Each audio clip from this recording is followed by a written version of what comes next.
How has Armenia managed to take in this massive influx of people? In terms of only receiving the refugees, the forced displaced population of Nagorno-Karabakh, it was a huge challenge, you know, and I think for any government in the world, it is quite a challenge to receive more than 100,000 refugees in 2-3 days. We did our best to meet the immediate needs of these people, give them shelter, I don't know, food, some things, essential things.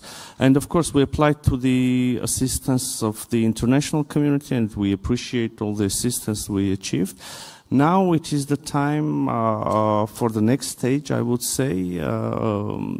We need to somehow meet the mid-term and longer-term needs. And first of all, here I'm speaking about the housing problem, but also employment and bigger efforts would be needed here. But our policy is that if there is no possibility, no opportunity for these people to go back to their homes, then our policy is to make every possible effort to ensure that these people are integrated into the society of Republic of Armenia, find their job, and build their new homes in our country and stay in Armenia. And how has this development impacted your government's efforts to democratization in Armenia?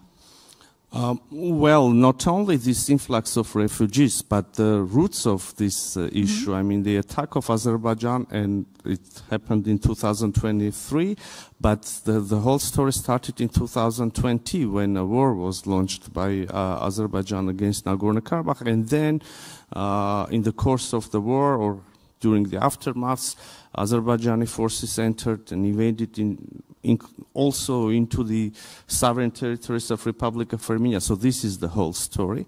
And of course, in this situation, many in Armenia came up with the questions. They start questioning the efficiency of democracy. And, you know, interestingly, the question was like the following. Okay, democracy is probably good internally for the prosperity of the people, etc., but whether democracy is able to ensure our security as well. So after the war, which I spoke about, a serious internal crisis emerged in Republic of Armenia, and to give some solution to this situation, we decided to have snap parliamentary elections. We had snap parliamentary elections in 2021, and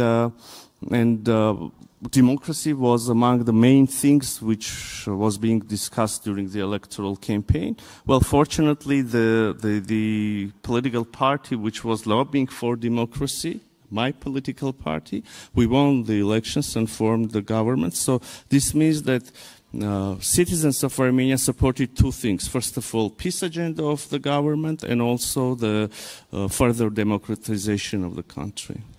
How have these developments impacted the population's stance towards Russia? Russia used to hold its hand over Armenia in this conflict, but stood by when the Azerbaijani offensive came last year. Has this pushed Armenians away from Russia, possibly towards Europe?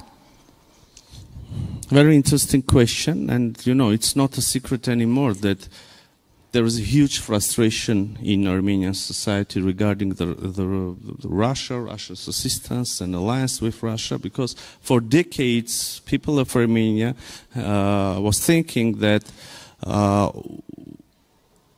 if something like this happens, Russia will help us, will protect us, etc., etc.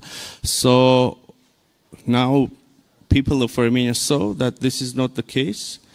We don't get assistance. Moreover, you know that after the war of 2020, Russian peacekeepers were sent to Nagorno-Karabakh to ensure the security of population of Nagorno-Karabakh. And we saw that during this forced displacement, the peacekeeping mission did not work. It did not justify itself. Moreover, we are a formal member of collective security treaty organization with Russia and other countries, and when we had attacks on our internationally recognized borders, we saw that again, neither Russia nor our formal allies from CSTO, they did not react. At least their reaction was not fitting with our expectations. So, of course, as one can assume, this created huge frustration, and now people in Armenia, they are considering some other options.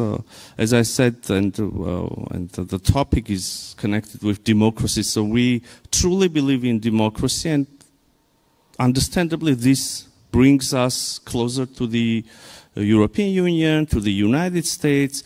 So in the context of the values of the society, we have been close to the EU, to the Western countries, but in the context of security, psychologically, people of Armenia, they were connecting themselves to the Russia. Now, this second component crashed, and people don't see any other reason why not to fully tie themselves with the European Union, for instance.